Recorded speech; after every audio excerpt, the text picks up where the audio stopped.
Kirchhoff's law बहुत ही important ये law है। देखो यहाँ पर होता क्या है, मान लो हमारे पास कोई एक इस तरीके से बॉडी है और उस बॉडी का जो टेम्परेचर है TB। अब यहाँ पर क्या होता है, ये हर डायरेक्शन में इस तरीके से रेडिएशन निकालती है कुछ, और रेडिएशन निकलती है तो अब मैं बोल सकता हूँ यहाँ से भाई कुछ पावर रेडिएट हो रही होगी, तो इसको मैं बोलता हूँ दिस इज P रेडिएटेड। ठीक है, पावर रेडिएटेड को हम यहाँ लिख भी सकते हैं, पावर रेडिएटेड। इसकी वैल्यू क्या हो जाती है, ये होता है हमारा dQ/dt। और अभी हमने देखा था इसकी जो वैल्यू होती है वो होती है sigma EA into temperature of body की पावर 4। अच्छा, कोई भी बॉडी है उसका टेम्परेचर इस तरीके से वो पावर निकालती जाएगी तो उसकी एनर्जी बेसिकली जाती जा रही है, तो उसका टेम्परेचर कम होता चला जाएगा, कम होता चला जाएगा। कब तक कम होता चला जाएगा भाई, इनफाइनाइट टाइम में जीरो भी हो सकता है। लेकिन रियल लाइफ में ऐसा होता नहीं है, हमारे आसपास कुछ सराउंडिंग भी होती है, और लेट्स से सराउंडिंग का टेम्परेचर है टेम्परेचर ऑफ सराउंडिंग। अब टेम्परेचर ऑफ सराउंडिंग के कारण इसके ऊपर कुछ पावर इस तरीके से इंसिडेंट होती है। क्यों इंसिडेंट होती है, क्योंकि देखो उसका कुछ तो सरफेस एरिया है, उसके ऊपर कुछ पावर आएगी। ठीक है, तो इधर उधर सराउंडिंग में भी ऑब्जेक्ट्स है ना टेम्परेचर ऑफ सराउंडिंग पे, तो वो भी रेडिएट कर रहे होंगे इधर से इधर, इधर अलग अलग जगह से। एक सिंप्लीफाइड सिचुएशन में हम बोल सकते हैं इसके ऊपर कुछ पावर इंसिडेंट होती है, और जो पावर इंसिडेंट होती है उसमें से थोड़ी सी रिफ्लेक्ट हो जाती है, थोड़ी सी एब्जॉर्ब कर लेता है। तो ये हम बोलेंगे पावर एब्जॉर्ब की जो वैल्यू होती है, पावर एब्जॉर्ब उसकी वैल्यू होती है, वो भी क्योंकि पावर है तो उसको भी dQ/dt लिख सकते हो आप। उसकी जो वैल्यू आती है वो होती है sigma A into temperature of surrounding की पावर 4। अब इसको समझने की कोशिश करते हैं। हमारे पास यहाँ पर सराउंडिंग का टेम्परेचर है, तो बेसिकली सराउंडिंग में से भी ब्लैक बॉडी रेडिएशन या जो भी रेडिएशन हो रहे होंगे, ब्लैक बॉडी तो नहीं बोलना चाहिए सराउंडिंग को, तो वहां से रेडिएशन हो रहे थे। और इसका देखो एरिया अभी भी इसी का यूज हुआ है, एरिया ऑफ बॉडी। उसके हिसाब से अमाउंट ऑफ उसके ऊपर जितने भी रेडिएशन आ रहे थे वो आ रहे थे, और उसका एक पोर्शन हमने एब्जॉर्ब कर लिया। तो जो A की वैल्यू है, A की वैल्यू क्या होगी, वो भी 1 से छोटी होगी और 0 से बड़ी हो सकती है। हमने देखा था जब वो एमिट करती है तो E की जो वैल्यू आती थी वो भी 1 से लेकर के 0 के बीच में होती है। अगर E की वैल्यू एग्जैक्टली 1 होती है तो हम क्या होते हैं, वो एक आइडियल ब्लैक बॉडी है। यहाँ पर इस तरीके से हमारे पास पावर एब्जॉर्ब होती है। अब किरचॉफ ने एक छोटा सा दिमाग लगाया, उन्होंने बोला कि अगर इक्विलिब्रियम है तो एट इक्विलिब्रियम क्या होगा भाई इक्विलिब्रियम पे, इक्विलिब्रियम पे हमें पता चलेगा temperature of body is equal to temperature of surrounding हो जाएगा। पहली चीज तो हमें ये पता चलती है। अच्छा, ऐसा हो जाएगा तो क्या ये हमारा रेडिएशन रुक जाएगा, ये इसका कुछ तो पॉजिटिव टेम्परेचर है तो वो रेडिएट तो करता ही रहेगा। तो रेडिएट ये कर रहा है लेकिन इसका टेम्परेचर फिर भी चेंज नहीं हो रहा, इसका मतलब ये कहीं से एब्जॉर्ब भी कर रहा होगा। तो एट इक्विलिब्रियम जितनी एनर्जी ये रेडिएट करके निकाल रहा है उतनी वो कहीं से एब्जॉर्ब भी कर रहा होगा। तो ये भी हमारे पास चीज आती है, P absorb will be equal to power radiated. अब दोनों वैल्यूज को यहाँ पर आप रख दोगे तो पावर रेडिएटेड और पावर एब्जॉर्ब, देखो यहाँ से क्या आता है, sigma EA temperature of body की पावर 4, ये है radiated, is equal to sigma AA temperature of surrounding की पावर 4। और क्योंकि आप देखो पहली बात तो यहाँ पर ये सिग्मा से सिग्मा कट जाता है, एरिया से एरिया कट जाता है, और क्योंकि इक्विलिब्रियम की बात कर रहे हैं, टेम्परेचर भी दोनों बराबर हैं, तो ये भी इस तरीके से कट जाएगा और हमारे पास एक चीज निकल के आती है, E is equal to A। अब E को समझते हैं।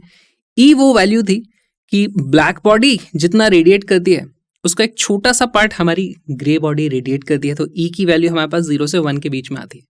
सिमिलरली हमारे पास A वो एब्जॉर्प्टिव पावर हो जाता है, E क्या होती थी हमारी एमिसिविटी। तो कितनी हमारे पास इंसिडेंट रेडिएशन थी उसका एक छोटा सा पोर्शन जो हमने एब्जॉर्ब कर लिया था, और हम देखते हैं कि वो दोनों वैल्यू बराबर आती हैं। तो इसी को एक स्टेटमेंट में भी लिखा जा सकता है कि भाई जो जितना अच्छे से एमिट करता है वही उतना अच्छे से एब्जॉर्ब भी करता है। Good emitters are good absorbers, या फिर bad emitters are bad absorbers. इस तरीके से आप एक स्टेटमेंट लिख सकते हो जो कि काफी पॉपुलर है, good absorbers are good emitters. ये बहुत ही इंपॉर्टेंट रिजल्ट आ जाता है।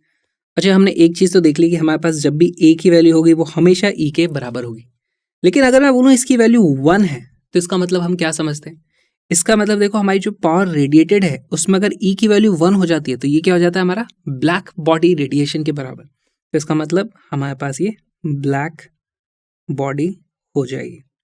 ठीक, तो एक और चीज हम देखते हैं, ब्लैक बॉडी हमने बोला भी था वो सब कुछ एब्जॉर्ब कर लेती है, तो उसके लिए ए की वैल्यू भी 1 आनी चाहिए।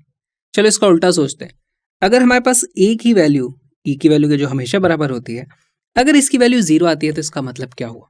इसका मतलब उसके ऊपर कोई भी इंसिडेंट रेडिएशन होगा तो उसमें से वो कोई भी फ्रैक्शन को एब्जॉर्ब नहीं करेगी। उसका देखो एब्जॉर्ब पावर हमेशा उसकी वैल्यू 0 आ जाएगी, तो वो कुछ भी एब्जॉर्ब नहीं कर रहा है। इसका मतलब जितना भी उसके ऊपर इंसिडेंट रेडिएशन होगा, इंसिडेंट तो होगा क्योंकि उसका कुछ पॉजिटिव सरफेस एरिया है, लेकिन वो उसे एब्जॉर्ब नहीं कर रहा है, यानी पूरा का पूरा वो रिफ्लेक्ट कर देता होगा। ऐसे केस में हम इसको बोल देते हैं this is an ideal reflector. ठीक है, ऑलराइट। यहाँ पर हमारे काम की जो चीज़ है वो है E इज इक्वल टू ए, और एमिसिविटी क्या होती है मैं एक बार फिर से आपको बता देता हूँ। मान लो हमारे पास कोई भी एक इस तरीके से बॉडी है, तो पावर रेडिएटेड है ना विल बी इक्वल टू, हमारे पास जो ब्लैक बॉडी रेडिएशन होता है वो मैक्सिमम पॉसिबल रेडिएशन होता है किसी भी पर्टिकुलर टेम्परेचर पे, क्योंकि ब्लैक बॉडी एब्जॉर्ब सबसे ज़्यादा करती है। क्योंकि मान लो किसी बॉडी ने सबसे ज़्यादा एब्जॉर्ब कर लिया है, पूरी की पूरी लाइट एब्जॉर्ब कर ली, उसके ऊपर जितना भी रेडिएशन था, पर इक्विलिब्रियम पे उतना ही उसको बाहर निकालना भी पड़ेगा, तो यानी जो मैक्सिमम एब्जॉर्ब करता है वही मैक्सिमम एमिट भी करता है। तो उसी को हम बोल देते हैं भाई हमारा बेंचमार्क है पी ब्लैक बॉडी, सबसे ज्यादा तो यही रेडिएट करती है ब्लैक बॉडी। लेकिन कोई और बॉडी है जिसको हम ग्रे बॉडी बोल देते हैं, वो इसका एक छोटा सा फ्रैक्शन को ही एमिट करती है, रेडिएट करती है, और वही फ्रैक्शन क्या होता है हमारा ई। तो हमारे पास ये भी एक इंपॉर्टेंट रिलेशन आ जाता है, ये हमारे पास दूसरा इंपॉर्टेंट रिलेशन आ जाता है। अब इस पे बेस्ड एक बहुत अच्छा सा क्वेश्चन सॉल्व करते हैं।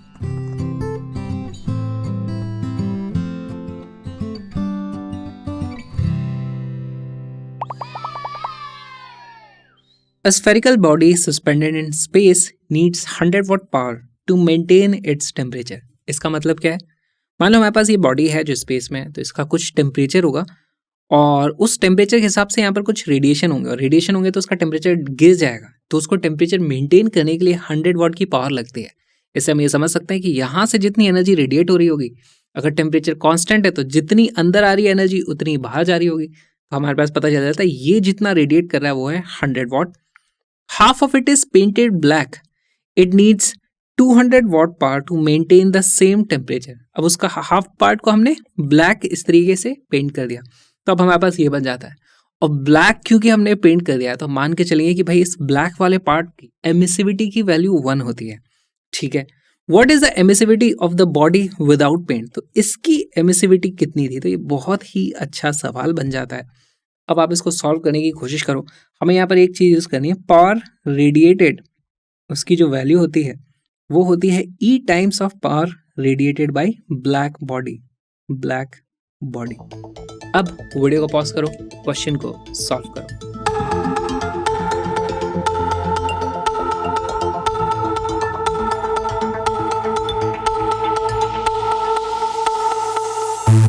इसका करेक्ट आंसर है ऑप्शन नंबर बी। देखो कैसे आया, पहले तो ये समझो कि यहां से इसको मैं 2 हिस्सों में इस तरीके से अगर बांट दूं, और अगर मैं इसको टोटल 100 वाट की एनर्जी दे रहा था, तो इससे दोनों तरफ जो रेडिएशन हो रही होगी, लेट से इस तरफ कुछ रेडिएट हो रहा होगा वो भी एक्स हो रहा होगा, इस तरफ जो रेडिएट हो रहा होगा वो भी एक्स हो रहा होगा, क्योंकि एग्जैक्टली हाफ हमने किया है।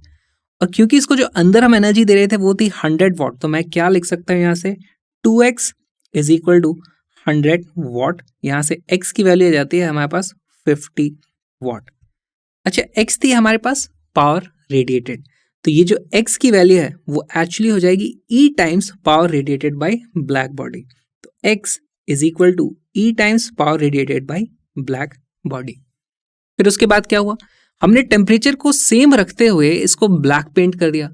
अब इसको ब्लैक पेंट कर दिया, टेम्परेचर सेम है, तो मुझे एक बात बताओ, यहाँ से तो टेम्परेचर सेम है, इस हाफ से तो अभी भी x एनर्जी ही निकल रही होगी, और यहाँ पर अब हम इसको 200 वाट इस तरीके से एनर्जी एक्स्ट्रा देते हैं। अच्छा, ये x की वैल्यू कितनी है 50, तो यहां से अगर 50 निकल रही है तो यहां से कितनी एनर्जी रेडिएट हो रही होगी? देखो टोटल इनफ्लक्स है इसके ऊपर 200 वाट का, बाहर निकल रही थी यहां से 50, तो यहां से निकल रही होगी कितनी 150, यहां से रेडिएट हो रही होगी 150। क्योंकि ये ब्लैक बॉडी रेडिएशन है ना, ये वाला ब्लैक बॉडी रेडिएशन है। अब आप इस हाफ को कंसिडर करो और इस हाफ को कंसिडर करो। अगर हमारे पास परफेक्ट ब्लैक बॉडी होती है तो सेम टेम्परेचर पे हमारे पास 150 वाट रेडिएट होता, लेकिन जब ब्लैक बॉडी नहीं थी तो सिर्फ एक्स यानी कि 50 अमाउंट रेडिएट हो रहा था। तो यहाँ पर एक्स की वैल्यू तो आ जाती है हमारे पास 50, ई की वैल्यू हमें पता करनी है और power radiated by black body की वैल्यू आ जाती है 150। यहाँ से ई की वैल्यू आ जाती है हमारे पास 1/3 which is equal to option B 0.33। तो ये बहुत ही अच्छा एक सवाल था। ये वीडियो जो आपने अभी अभी देखा वो एक छोटा सा पार्ट था एक छोटे से क्रैश कोर्स का। जी हाँ, 40 दिन में 2-2 घंटे की क्लासेस में पूरी की पूरी फिजिक्स इसी तरीके से ग्राफिकली कंप्लीट करी है। ग्राफिक्स अच्छे होते हैं तो कॉन्सेप्ट जल्दी दिमाग में घुसते हैं। तो मेरी आपसे रिक्वेस्ट है, अगर आपको फिजिक्स में प्रॉब्लम आ रही है तो ज़रूर इस क्रैश कोर्स को देखें। Link is in the description, साथ में PDF भी आप फ्रीली डाउनलोड कर सकते हो, एब्सोल्युटली फ्री है। और मेरे व्लॉगिंग चैनल को भी सब्सक्राइब करो, क्योंकि मैं पढ़ाने के अलावा क्या क्या करता हूँ ये भी आपको पता होना चाहिए, मेरी असलियत क्या है। हम मिलेंगे अगले व्लॉग में।